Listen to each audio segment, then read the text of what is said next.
नमस्ते वॉरियर्स। क्या आपकी आंखों में दर्द होता है, वो लाल होती है और ये काफ़ी दिनों तक चलते रहता है? अगर हाँ, तो शायद आपको एंकिलोजिंग स्पॉन्डिलाइटिस से जुड़ा यूवीआइटिस हो सकता है। तो क्या होता है ये यूवीआइटिस? इसमें आंखों में क्या होता है, वो क्यों लाल हो जाती है, क्यों दर्द करती है? एंकिलोजिंग स्पॉन्डिलाइटिस की वजह से ये क्यों होता है और इसे कैसे ठीक कर सकते हैं? आइए जानिए इन्हीं प्रश्नों के उत्तर इस वीडियो में। चलिए देखते हैं। सबसे पहले आँखों की संरचना जानते हैं ताकि हम लोग समझ सकें कि यूवीआइटिस क्या होता है। जैसा आप इस डायग्राम में देखेंगे 3 लेयर्स रहते हैं आँख के, आउटर लेयर, मिडल लेयर और इनर लेयर। आउटर लेयर में ये सामने के साइड जो ट्रांसपेरेंट चीज़ दिखती है आँखों में, जिसे कॉर्निया कहा जाता है, वो आ जाता है। उसके साथ ये स्क्लेरा भी आ जाता है। मिडल लेयर में आइरिस, जो आँख में हम किसी के देखेंगे तो जो काला स्ट्रक्चर दिखता है वो होता है आइरिस। वो लेंस, जो दिखने में सबसे इम्पोर्टेंट स्ट्रक्चर है, वो सीलियरी बॉडी और ये कोरॉइड करके स्ट्रक्चर आता है। और इनर लेयर जिसमें ये रेटाइना आता है। तो ये है आंखों का स्ट्रक्चर। इसमें से यूवीआइटिस जो है वो मेनली इन स्ट्रक्चर्स को अफेक्ट करता है। एंकिलोजिंग स्पॉन्डिलाइटिस में जैसे अपनी ही इम्यूनिटी अपने ही जोड़ों को फॉरेन समझ के अटैक करती है, उसी प्रकार कभी-कभी ये इम्यूनिटी आँखों के स्ट्रक्चर्स को फॉरेन समझ के अटैक करती है।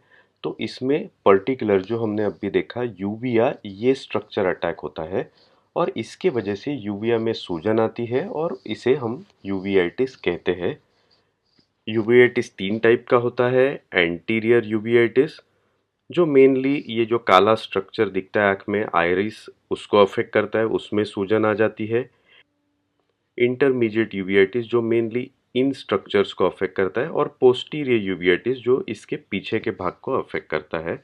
और कभी-कभी पैन यूवियाइटिस कहा जाता है जिसमें ये सभी स्ट्रक्चर्स में सूजन हो जाती है, इन्फ्लेमेशन हो जाता है। तो कैसे जानेंगे कि आपको यूवियाइटिस हुआ है या नहीं, या और कुछ हो रहा है?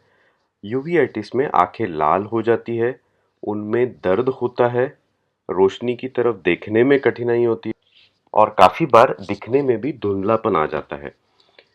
लाल होने के और भी कुछ रीजंस हो सकते हैं।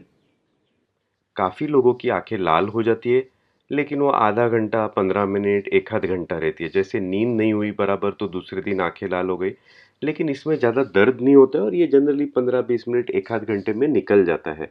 किसी किसी को एलर्जी रहती है पॉल्यूशन वगैरह की, उनमें भी आंखों में लाली आ जाती है, थोड़ा बहुत दर्द होता है, लेकिन ये सब चीज़ 2-3 घंटे में जनरली निकल जाती है। यूवीएटिस का लालपन और दर्द काफ़ी दिन तक चलता है और इसमें पेन काफ़ी सीवियर रहता है। तो इससे मालूम पड़ता है कि ये जो सिंपल कॉजेस है, इरिटेशन, नींद नहीं होना, वैसा नहीं है, तो कुछ अलग है। क्या इलाज है इसका? तो एक, आंखों में जो यूविया में सूजन आती है उसको कम करने के लिए स्टीरॉयड ड्रॉप्स दिए जाते हैं।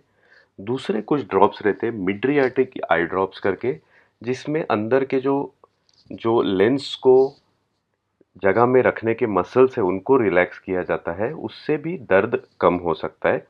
जब ये ड्रॉप्स डाले जाते हैं तो दिखने का धुंधलापन थोड़ा बढ़ सकता है, तो उसका ध्यान रखिए, वो ड्रॉप्स की वजह से है, मेन प्रॉब्लम बढ़ रहा है उसकी वजह से नहीं। एनएसएआईडीज जो एंकिलोजिंग में दिए जाते हैं, वो इसके लिए दिए जाते हैं यूवीआइटिस में, ताकि दर्द कम हो। कभी कभी काफ़ी ज़्यादा हो तो ओरल स्टीरॉइड्स भी ले सकते हैं। मीथोट्रिक्सेट एक दवा है जो एंकिलोजिंग में भी यूज़ होती है और जो यूवीआइटिस में भी काफ़ी काम आती है।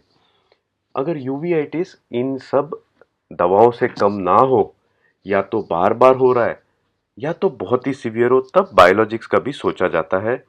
बायोलॉजिक्स में मेनली इन्फ्लिक्सिमैब, एडालिमुमैब यूज़ किया जाता है। इटनरसेप्ट पर्टिकुलरली यूवीआइटिस में इतना ज़्यादा फायदेमंद नहीं है। तो अगर आपकी आंखें लाल हो गई तो आपको क्या करना चाहिए? अगर आंख आपकी लाल हो रही है, उसमें दर्द हो रहा है, तो आपको तुरंत ही ऑप्थेल्मोलॉजिस्ट या आंख के स्पेशलिस्ट को, नेत्र रोग विशेषज्ञ को डेफिनेटली मिलना है। वो आपको बोलेंगे कि आंखों का लाल और दर्द जो है वो यूवीआइटिस से है या उसका और कोई रीज़न है। जब आपके आँख स्पेशलिस्ट को मिलोगे आप, तो उनको ज़रूर सूचित कर दें कि आपको एंकिलोजिंग स्पॉन्डिलाइटिस है, क्योंकि उनके लिए इससे काफ़ी काम आसान हो जाता है। नहीं तो वो काफ़ी सारे टेस्ट बोल देंगे यूवीआइटिस का रीज़न ढूंढने के लिए। जब ये होता है आपके रूमेटोलॉजिस्ट को भी सूचित करें, क्योंकि यूवीआइटिस जब होता है उसका ये मतलब होता है कि एंकिलोजिंग स्पॉन्डिलाइटिस भी कहीं ना कहीं एक्टिव है। इस समय में ये बात भी बोल देना चाहता हूँ कि एंकिलोजिंग स्पॉन्डिलाइटिस का दर्द जब यूवीआइटिस हो तो हमेशा ज़्यादा होना ज़रूरी नहीं है। कभी कभी एंकिलोजिंग स्पॉन्डिलाइटिस का दर्द एकदम ओके होने के बावजूद भी यूवीआइटिस आ सकता है। और किसी किसी को कुछ वॉरियर्स रहते हैं जिनको पूरे बीमारी की शुरुआत ही यूवीआइटिस से होती है। तो यूवीआइटिस पहले होता है और पीठ कमर का दर्द काफ़ी सालों बाद भी आ सकता है। तो आँख के स्पेशलिस्ट यूवीआइटिस हो तो HLA-B27 भी कराते हैं और काफ़ी बार रूमेटोलॉजिस्ट का भी ओपिनियन लेते हैं कि कहीं ये एंकिलोजिंग स्पॉन्डिलाइटिस बीमारी की शुरुआत तो नहीं है। जैसे आपको ऑप्थेल्मोलॉजिस्ट या नेत्र रोग विशेषज्ञ बताए उस हिसाब से दवा लेनी चाहिए। जो आपका आई ड्रॉपर है या बॉटल्स उन्होंने दी हुए उनके टिप्स जो रहते हैं वो क्लीन रखिए। अगर वहाँ इन्फेक्शन हो गया तो वो आँखों में चला जाएगा। अगर आप मलम और आई ड्रॉप्स दोनों यूज़ कर रहे हैं तो पहले आई ड्रॉप्स डालने चाहिए और उसके बाद ही मलम डालना चाहिए। आई ड्रॉप्स और मलम डालने के लिए अपने सिर को पीछे झुकाए, अपनी निचली पलक को एक उंगली से नीचे खींचे और उस निचली पलक के अंदर दवा गिराए या निचोड़े। 30 से 60 सेकंड के लिए अपनी आंखें बंद कर दें ताकि बूंद या मरहम इधर उधर ना हो। अपनी पलकों या किसी अन्य सतह पर मरहम या ड्रॉपर ट्रिप को ना छुए, क्योंकि वहां से इन्फेक्शन पकड़ सकता है और इन्फेक्शन फिर आंखों में चला जाता है। धूप का चश्मा पहने।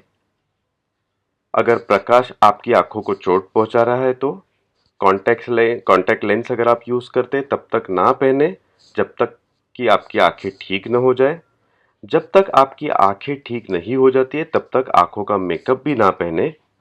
और यदि अगर आप बराबर देख नहीं पा रहे तो ड्राइव ना करें। धन्यवाद वॉरियर्स इस वीडियो में हमसे जुड़ने के लिए। आज के लिए बस इतना ही। अगले हफ्ते ज़रूर मिलेंगे और एक इन्फॉर्मेशनल वीडियो के साथ एंकिलोजिंग स्पॉन्डिलाइटिस के बारे में। तब तक के लिए इजाज़त दीजिए। धन्यवाद।